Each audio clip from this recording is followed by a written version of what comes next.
saya mendapatkan dipercayakan oleh Kodek untuk mengikuti training Mhm. sampling di Italia sebelum Wah, COVID ya.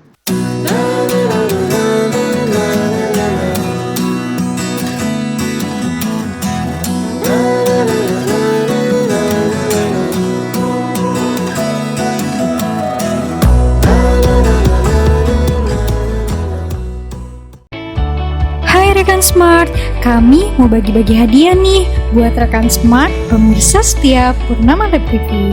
Rekan Smart yang mau dapat berbagi hadiah menarik, caranya gampang banget. Rekan Smart harus subscribe channel YouTube Purnama Lab TV. Jangan lupa follow Instagram Repetas Kid dan Facebook Purnama Lab. Tonton terus video Purnama Lab TV. Komen sebanyak-banyaknya dengan hashtag Purnama Lab TV. Ingat ya, komen yang nyambung, no fake account, no copy paste, dan no spam. Jangan lupa di komentarnya cantumkan akun Instagram rekan Smart dan nomor HP yang bisa dihubungi. Pemenangnya akan kami umumkan di video kami selanjutnya secara acak. Datangin terus ya YouTube Purnama Lab TV dan dapatkan hadiahnya. Assalamualaikum warahmatullahi wabarakatuh. Salam Smart Indonesia Sehat. Ya, rekan-rekan Smart semua, selamat datang kembali di sajian Purnama Lab TV dalam kesempatan Sapa Pejuang Pangan Aman Indonesia. Kali ini kita akan kedatangan tamu yang sangat istimewa. Baik rekan-rekan Smart semua, tanpa berlama-lama lagi, kita akan segera terhubung dengan Bapak Teguh Taufan Maulana Pribadi SPMM. Beliau adalah salah satu pejuang pangan aman Indonesia, tepatnya di Provinsi Aceh. Dari Pulau Sabang, Indonesia, kita akan segera terhubung. Assalamualaikum warahmatullahi wabarakatuh. Selamat pagi Pak Taufan. Ya, selamat pagi. Selamat pagi Pak. Bagaimana kabarnya Pak? Alhamdulillah sehat, Mm-mm.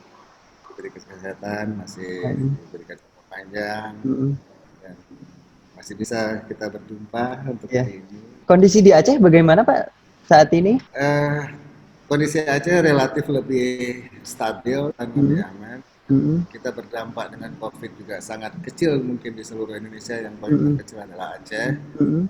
Dan situasi yang hari ini masih bisa terkendali, Mm-mm. walaupun ada beberapa kasus-kasus yang kemarin yang sempat terjadi, dan pemerintah Aceh bertindak lebih cepat, Mm-mm.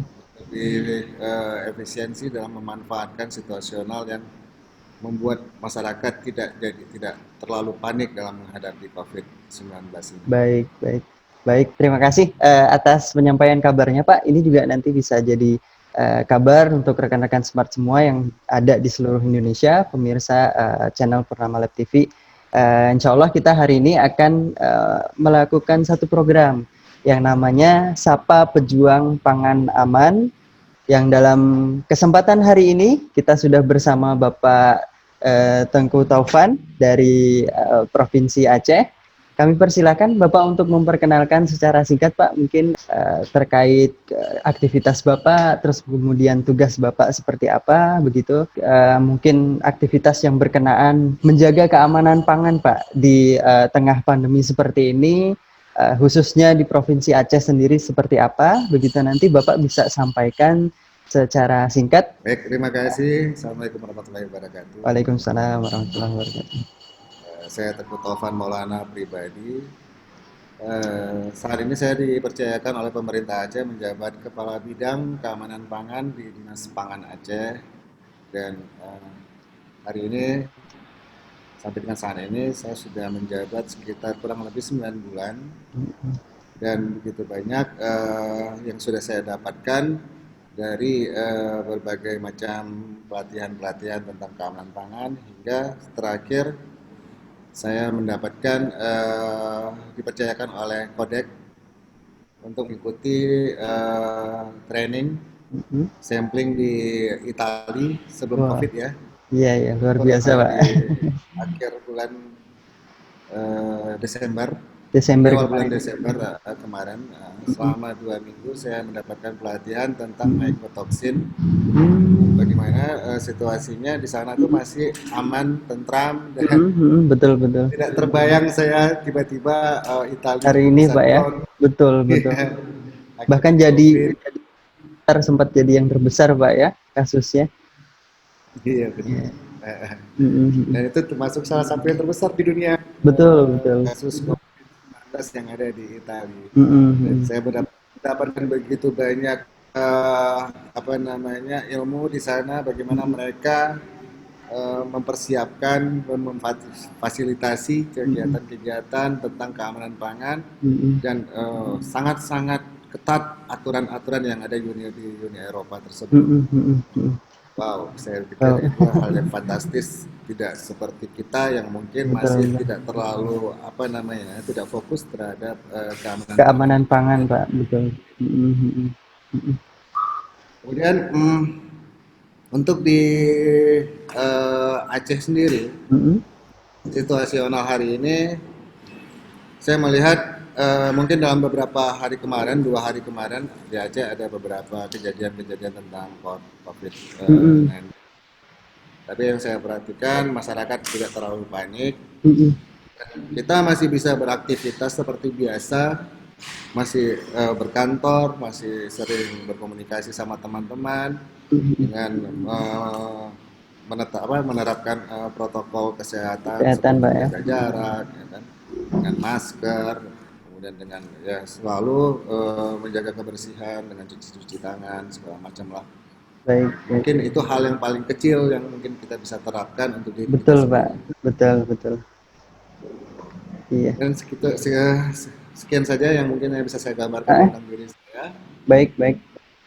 Jadi Terima mungkin kasih. rekan-rekan Smart juga bisa menyimak ya bahwa memang baru saja begitu beliau mendapatkan pengalaman yang luar biasa untuk bisa mengikuti kesempatan mengikuti kegiatan di Italia Pak ya, khususnya di keamanan pangan sendiri, dan mungkin pada sesi ini pun nanti sedikit banyak juga akan disampaikan Pak ya, kisi-kisinya seperti apa yang kemarin memang sudah dipelajari, didapatkan begitu.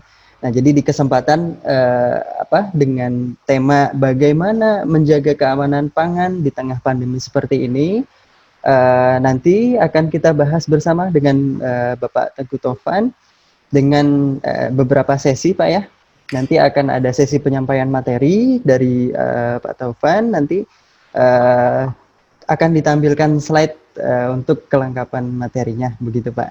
Kira-kira sudah Ya, siap Pak untuk menyampaikan materi Pak? boleh. Boleh, siap. Kalau memang sudah siap, kita langsung simak bersama-sama materi dari Bapak Tenggu Tovan. Untuk waktunya kami persilahkan Pak. Ya, baik. Terima kasih, Mas. Assalamualaikum warahmatullahi wabarakatuh. Waalaikumsalam warahmatullahi wabarakatuh. Untuk hari ini saya coba menampilkan sebenarnya bukan materi, tapi saya lebih cenderung kepada memberikan sebuah kisi-kisi dan sebuah trip dan juga tips yang sedang saya dan kami lakukan di Aceh tentang bagaimana menjaga keamanan pangan di tengah pandemi COVID-19 di Aceh. Dan ini profil singkat saya. Ini ada apa namanya sosmed saya yang bisa teman-teman Sama-sama ikuti Pak ya. memang agak alay sedikit ya untuk Facebook. Tapi Ya, ini saya menjaminkan supaya saya bisa membuffer beberapa orang-orang yang mungkin yang bisa berinteraksi dengan wah, saya. betul Bisa. betul betul. Luar biasa Pak. Karena kan dunia sosmed itu kadang-kadang membuat kita sedikit lebih apa ya namanya terganggu dengan beberapa aktivitas yang saya pikir tidak terlalu apa namanya tidak terlalu bagus lah untuk Betul betul. baik. Iya. Kemudian ini adalah tips aman bagaimana cara membagi pangan siap saji sewaktu setelah kita berbelanja, kemudian dengan pangan mentah yang harus kita pisahkan. Kadang-kadang masyarakat Indonesia atau masyarakat Aceh pada umumnya iseng aja dia suka mencampur antara pangan cepat saji dengan pangan mentah menjadi satu dalam satu wadah, sehingga itu membuat keamanan pangannya sedikit menjadi terganggu dan sepertinya itu bisa eh, apa namanya lebih membuat keamanan pangannya eh, tidak bagus dan tidak baik. Kemudian pangan beku, kadang-kadang mereka tidak menyimpan dalam keadaan beku, sehingga lebih cenderung yang di pasar itu lebih cepat rusak daripada yang di eh, apa namanya pasar modern. Karena kita di sini lebih banyak pasar tradisionalnya mas daripada Iya, pasar modern. Karena betul. pasar modern itu hanya terbatas tempatnya di mana-mana. Dan rakyat Aceh ini di sini lebih cenderung sukanya berbaur di pasar tradisional. Mm, Nah, ini yang sangat rumit untuk kita hadapi kepada masyarakat-masyarakat yang ada di sini. iya, iya. Ini ada dasar hukum yang mungkin menjadi pegangan dari kita untuk bekerja, baik dari Undang-Undang Nomor 36, Undang-Undang Nomor 18, dan yang terakhir kita dapat Peraturan Pemerintah Nomor 86 Tahun 2019 tentang keamanan pangan. Nah, ini PP 86 ini lebih cenderung kepada pangan olahan. Untuk bidang keamanan pangan sendiri, khususnya Dinas Pangan Aceh, kita lebih memprioritaskan kepada PSAT, yaitu pangan segar asal tumbuhan. Jadi yang kita fokuskan hanya kepada PSAT, berbeda dengan yang dari perikanan, mungkin lebih kepada Dinas Perikanan yang lebih fokus di situ. Baik juga untuk hewani, di situ ada namanya Dinas Peternakan, Mm, yang lebih cenderung mereka fokus ke dinas peternakan untuk daging-daging seperti ayam, sapi, dan kerbau. mm. Nah, ini ruang lingkup Permentan nomor 53 yang mungkin eh, sudah lebih banyak kita sosialisasikan kepada masyarakat. Apa itu keamanan dan mutu? Itu pelaku usaha yang harus memenuhi kriteria keamanan pangan. Oh ya, saya juga harus menyampaikan dari pemerintah Aceh ini ada dua yang difokuskan untuk keamanan pangan, yaitu bidang keamanan pangan itu fokusnya itu di post market. Itu Mm, lebih cenderung kepada pasar dan juga peredaran di setelah dari farmnya sendiri dari area pertanian. Nah, di area pertanian itu ada namanya Bawaslu KP atau kalau untuk pusat itu namanya Otoritas Kompeten Keamanan Pangan Pusat atau Daerah, mm. OKKPD atau KPD. OKKPP. Di pusat ada OKKPP. Nah, di Aceh itu terbentuk di dalam satu unit pelaksana yaitu UPTD Bawaslu KP, itu Balai Pengawas Mutu Keamanan Pangan Daerah. Nah, itu lebih cenderung kepada untuk mensertifikasi pangan-pangan segar asal tumbuhan. Jadi sebelum dia melakukan peredaran ke pasar, ke pos market, itu bahan pangan tersebut harus disertifikasi dulu, baru bisa untuk dijual ke pasar tradisional maupun retail atau yang pasar modern.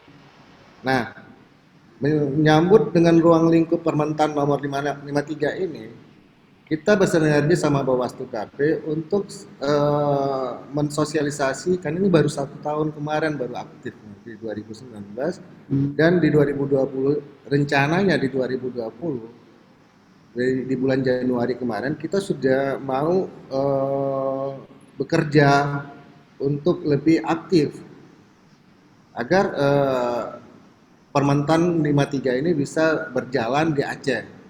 Tapi dengan adanya musibah wabah COVID-19 ini mungkin menjadi suatu hambatan, sehingga di bulan 2 kemarin, bulan 1 atau bulan 2 kita ke persiapan di bulan 1, bulan 2 rencana kita bekerja. Di bulan 2 pemerintah RI langsung mengatakan kalau kita sedang dilanda COVID-19 supaya lebih menjaga tentang kesehatan kita masing-masing. Jadi di situ seluruhnya nanti tiba-tiba kita latah untuk melakukan namanya physical distancing, kemudian lebih banyak di rumah, sehingga program-program yang ada di kita rencanakan sedikit terhambat dengan kegiatan, dengan aturan dan kebijakan yang ada di pusat dan di daerah. Nah, di daerah sendiri kebijakan-kebijakan itu juga mengikuti pusat, walaupun di Aceh belum terdampak sama sekali, tetapi pemerintah Aceh lebih sigap dalam menghadapi ini dan mengikuti apa yang dilakukan atau diarahkan oleh kebijakan oleh pemerintah pusat, sehingga banyak kegiatan-kegiatan yang mungkin tidak bisa dilaksanakan kemarin itu, termasuk kita sendiri sebagai pemerintah di bidang pertanian dan keamanan pangan. Nah, ruang lingkupnya tentang keamanan dan mutu tadi, pelaku usaha itu memang harus memenuhi kriteria keamanan pangan. Jadi artinya pedagang-pedagang juga menjual bahan pangan PSAT ya maksud saya ya, itu yang sudah sertifikat atau minimal sudah dijamin keamanan pangannya. Kemudian kemasan, pelabelan dan ketelusuran dari sejarahnya bahan pangan tersebut jelas di mana, dari mana dan siapa petaninya. Kemudian kita juga melakukan pengendalian secara masif kepada para petani dan juga kepada para pedagang. Untuk bidang keamanan pangan kita lebih cenderung kepada post marketnya. Jadi kita melakukan pengawasan secara rutin. Direncanakan kemarin itu kita melakukan inspeksi setiap bulan, kita akan lakukan inspeksi. Tapi itu normal, belum masuk COVID ya, belum ada era COVID. Tapi sekarang kita melakukan beberapa inovasi sehingga nanti akan saya jelaskan apa inovasi yang kita rencanakan dan yang sudah dilaksanakan terhadap pengawasan mutu keamanan pangan. Kemudian juga kita memberikan beberapa sanksi administratif dan juga sanksi bersifat himbauan ya, bukan sanksi sebenarnya, bersifat himbauan, karena ini kita baru mensosialisasi terhadap Permentan nomor 53 itu sendiri. Oke, ini definisi pangan yang mungkin yang seluruh masyarakat sudah memahami apa definisi pangan tersebut. Itu segala sesuatu yang berasal dari sumber hayati dan air, baik yang diolah maupun tidak diolah, yang diperuntukkan sebagai makanan atau minuman bagi konsumen manusia, termasuk bahan tambahan pangan dan bahan lain yang digunakan dalam proses penyiapan, pengolahan, dan pembuatan makanan dan atau minuman. Nah, di PP 86 tadi itu lebih dijelaskan kepada bahan tambahan pangan. Ini yang banyak terjadi untuk bahan pangan olahan. Nah, ini pun kita harus bekerja sama dengan Balai POM untuk mengetahui bahan tambahan pangan apa saja yang beredar di Aceh. Karena banyak yang kadang-kadang bahan tambahan pangan ini disalahgunakan peruntukannya. Nah, lebih cenderung untuk ya seperti untuk bahan pengawet atau bahan pewarna. Nah, ini yang menjadi suatu hambatan juga, sehingga kita bersama Balai POM bekerja sama dengan mereka dalam satu wadah dan juga beberapa dinas lain untuk menjaga tentang kondisi pangan yang ada di Aceh. Oke. Definisi keamanan pangan, kondisi dan upaya yang diperlukan untuk mencegah pangan dari kemungkinan cemaran biologis, kimia, dan benda lain yang dapat mengganggu, merugikan, dan membahayakan kesehatan manusia, serta tidak bertentangan dengan agama, keyakinan, dan budaya masyarakat, sehingga aman untuk dikonsumsi. Nah, di Aceh sendiri ini, karena daerah Aceh adalah daerah syariat Islam, yang sangat menjaga arti namanya halal. Udah halal dan ada juga namanya toib, itu baik untuk pada diri kita sendiri. Kalau halalnya wajib halal. Setiap bahan pangan yang bersifat hewani itu seperti ayam, sapi, kambing, dan juga kerbau itu ada tempat pemotongan sendiri yang sudah disertifikasi, dan juga tempat pemotongan hewan ini dijamin juga keamanan pangannya dan kehalalannya. Dan kita di sini sebenarnya untuk halal insya Allah tidak ada terlalu bermasalah karena kita bisa menjamin 100% halal. Dan kita juga punya program bekerja sama dengan MPU, Majelis Pemusyawaratan Ulama, atau lebih cenderung kalau di pusat itu namanya MUI, untuk melabelkan setiap rumah makan, hotel, dan apapun pelaku usaha yang bergerak dalam restoran atau apapun tentang makanan itu di labelin halal. Nah, itu ada persyaratan-persyaratan yang dilakukan oleh MPU, Majelis Permusyawaratan Ulama. Dan itu persyaratan itu wajib dipatuhi dan diikuti. Sehingga Aceh ini benar-benar 100% halal terhadap makanan. Nah, itu yang mungkin yang bisa kita sampaikan kepada teman-teman yang mungkin di daerah lain belum ada namanya MPU.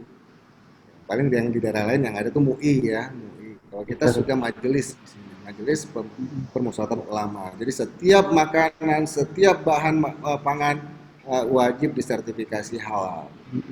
Termasuk PSAT. PSAT juga harus ada sertifikasi halalnya juga. Kenapa? Karena bukan hanya untuk pemotongan seperti kita motong kambing, motong ayam harus dengan bismillah. Bukan hanya itu, karena di PSAT itu penggunaan bahan aktif seperti pestisida, herbisida itu juga harus dikontrol sehingga masyarakat yang mengkonsumsinya juga tidak menimbulkan suatu penyakit.